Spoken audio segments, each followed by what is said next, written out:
Welcome again to the Baseball Card Exchange podcast.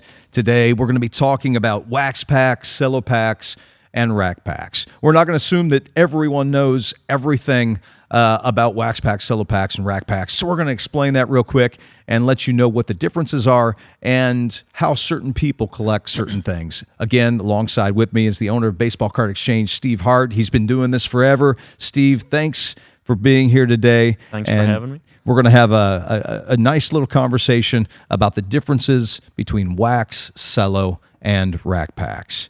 Wax packs are exactly what they are. They are wax packs. But for the novice that's out there, what exactly does a wax pack mean?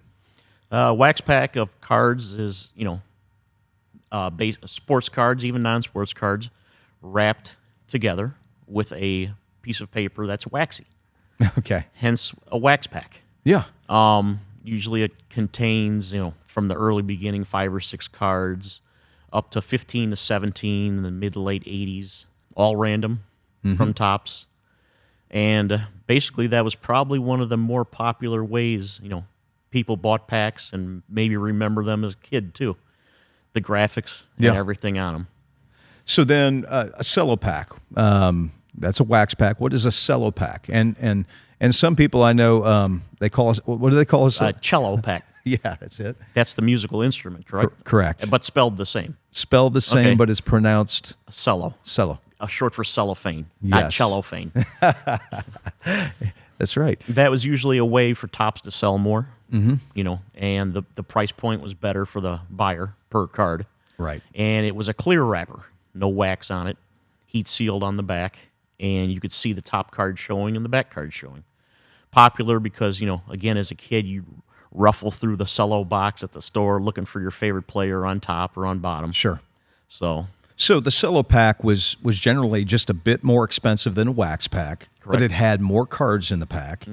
And if you were to do the math, it was probably just a bit better value than a wax pack, meaning you got more for your money. Yep, Topps was able to move more product. Right. And I think that's an important thing to address, that Topps understood that we need to give buyers different ways to buy, that we may not appeal to everyone. We want to show off the beauty of our design. So maybe we have a cello pack where you can actually see through and take a look at what the card looked like. Correct. Yep. Remember we call it the old days, but I mean, this was even happening in the 90s. I'm sure you remember. You get a new box product. People coming into your store didn't really have an idea of what the card looked like. So many times at card shops, the owner would open a pack or two and put those cards in the box and say, here, this is what the cards look like. Yep. We used to use those cards to hold up the flap there you on go. the perforation. And if somebody said, well, what these look like, you could pull it right from the back and show them. That's right. Because there was no clear packs anymore. So that's a cello pack. Then we go to a rack pack. Okay. And a rack pack was similar to a cello pack, but It had 3 sections to it. We call it a rack pack because it had the little hole on it where the grocery store would hang it on a rack. Right. And again, it was a little bit more expensive. And again, a little bit better value with more cards. Yeah.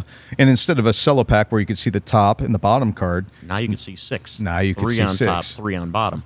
and Topps even added inserts to rack packs to make really the only way that you could get like an all-star card in the 80s. Correct. Yep. And it was glossy. Yes. And one of the disappointing things, and maybe to people now who grade cards, was rack packs had no gum. That's right. And I'm sure you can remember having 10 pieces of that wad in your mouth from the wax pack and your cheeks, and it was with a rack pack you had no enjoyment of no gum. Yeah.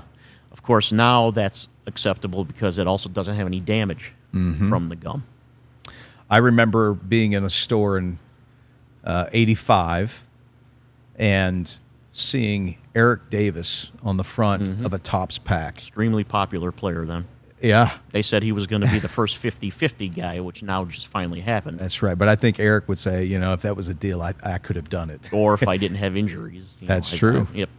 So I remember buying those packs, and then again, and I still have them, I bought a couple 87 Donruss rack packs because Eric Davis was on the front. So Topps was always trying to sell more product, and selling more product would include packaging items differently. Right. And that's exactly what they did. And that was the whole idea between a cello pack, a wax pack, and a rack pack. Yep, just different ways of selling it, different price points, different ways, like I said, displaying it on the shelves.